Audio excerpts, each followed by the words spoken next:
இந்த வீடியோவே எல்லாரும் பார்த்துருப்பேன்னு நினைக்கிறேன். பார்க்காதவங்க இந்த வீடியோ பார்த்துட்டு வாங்க. ஊர்ல பிள்ளைங்களுக்கு எவ்வளவு தியாகம் பண்றாயா? உனக்கு என்ன கேடியில குடிச்சு கவனம் பண்ணிக்கிறதுக்கு உன்கிட்ட காரை வாங்கி கொடு, பைக் வாங்கி கொடு, போன் வாங்கி கொடு நான் சொன்னேன். அதை வாங்கிட்டு கவர்மெண்ட் ஒரு அரிய வாய்ப்பு யூஸ் பண்ணி தானே சொல்றேன். உன்ன நாட்டுக்காக சாவ சொல்றேன், யாரும் வந்து பார்க்காம இருக்கிறதுக்கு சாராயம் குடிச்சு தானே சாவ சொல்றேன். உனக்கு என்ன கேடு? டேய் என்னடா அப்பா போய் சாவுக்குலாம் சொல்ற? என்னடா 5 வருஷம் குடிச்சுக்கிறாரு, ஏதாவது ஒரு பெனிஃபிட் உண்டா? பார்த்து ஒரு அரிய வாய்ப்பு தருது. சாராயம் குடிச்சு சேர்த்தா 15 லட்சம் 10 லட்சம் காசுன்னு சேர்த்தா இருக்குது. சித்தி ஊர்ல இருந்து போன் வந்து பா சித்தப்பா சேர்த்தா இருப்பா பாடி எடுக்கல 15 லட்சம் ரூபாய் கிரீட் எடுப்பான்னு அங்கெல்லாம் கொதிக்குது எனக்கு. கொதிக்குதா? டேய் என்னடா விஜய் இருக்கிற பிசில பாரு. இப்ப நம்ம அவரை பார்க்க முடியுமா? அவரே நேர்ல வந்து விசிட் அடிக்கிறாரு ஹாஸ்பிட்டலுக்கு வீட்டுக்கும்.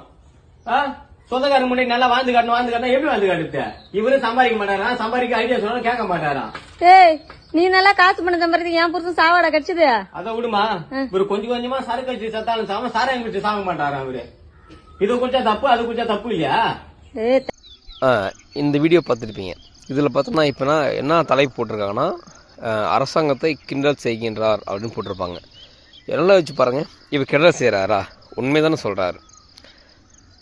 மதுவை குடித்து தினம் தினம் செத்துக்கிட்டதை விட சாராயம் குடித்து உடனே செத்துட்டு இருக்காங்க அப்படின்னு சொல்கிறார். ஆக மொத்தம் 2 ஒன்று தான். அப்போ இவர் உண்மை சொல்கிறார். ஆனால் இந்த சேனல்கள் என்ன பண்ணுறாங்க, கிண்டல் போகிறாங்க. கிண்டல்னால் நடக்காத ஒரு விஷயத்தை கிண்டல் பண்ணுறது அர்த்தம், அல்லது ஒரு நல்ல விஷயத்தை இவன் கேள்வி பண்ணுறான் எகத்தாளம் பண்ணுறான் அர்த்தம். இவன் இந்த தம்பி வந்து உண்மையாக சொல்கிறாப்புல. இப்போ இது என்ன ஆகுனா, இந்த பையன் மீது வழக்கு தொடுப்பாங்க. இந்த பையன் மீது அரசாங்கம் நடவடிக்கை எடுக்கும். அப்போது இந்த மக்களுக்கு வந்து விழிப்புணர்வு வந்துடக்கூடாதா? நீங்கள் என்ன போட்டுக்கணும் தலைப்பு? அரசாங்கத்தை சுட்டி காட்டுகிறார் அப்படின்னு சொன்னால் தவறை வந்து சுட்டி காட்டுகிறார் என்ற அர்த்தம். இந்த மாதிரி உண்மை பேசுகிறவங்க கூட நீங்கள் ஏன்டா அப்படி வந்து பொய்ன்னு சொல்லி ட்ரோல் பண்ணுறீங்க, பொய்ன்னு சொல்லி நீங்கள் ஷேர் பண்ணுறீங்க. நாளைக்கு அந்த பையன் என்ன ஆகுவான், ஏதோ ஒரு சாதிக்கணும் அப்படின்னு சொல்லிட்டு ஏதோ ஒரு விஷயத்தை நம்ம விளம்பரம் வரணும், அது தப்பு ரைட்டோ, நம்மளும் வந்து சோசியல் மீடியாவில் வந்து வளம் வரணும் அப்படின்னு பண்ணிக்கிட்டு இருக்கான். இதெல்லாம் இந்த உண்மையை கரெக்டாக எடுத்து சொல்லியிருக்கான். இன்றைக்கி எவ்வளோ பேர் சாராயம் வேணான்னு சொல்கிறாங்க. சாராயம் என்பது மது மட்டும் சாராயம் கிடையாது, எல்லாமே சாராயம் தான். கள்ளச்சாராயம் மட்டும் சாராயம் கிடையாது. டாஸ்மாக் விற்கிறது எல்லாமே சாராயம் தான். ஒரு சின்ன எக்ஸாம்பிள் சொல்கிறேன்.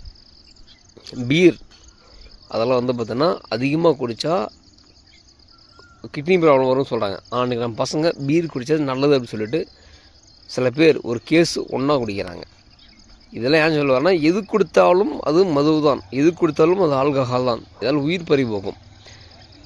ஸோ இந்த மக்கள் தெரிந்து கொள்ள வேண்டும், நீங்கள் விழிப்புணர்வு வராமல் இருப்பதற்கான விஷயங்களை யார் செய்கிறார்களோ இந்த மீடியாக்கள் செய்கின்றன.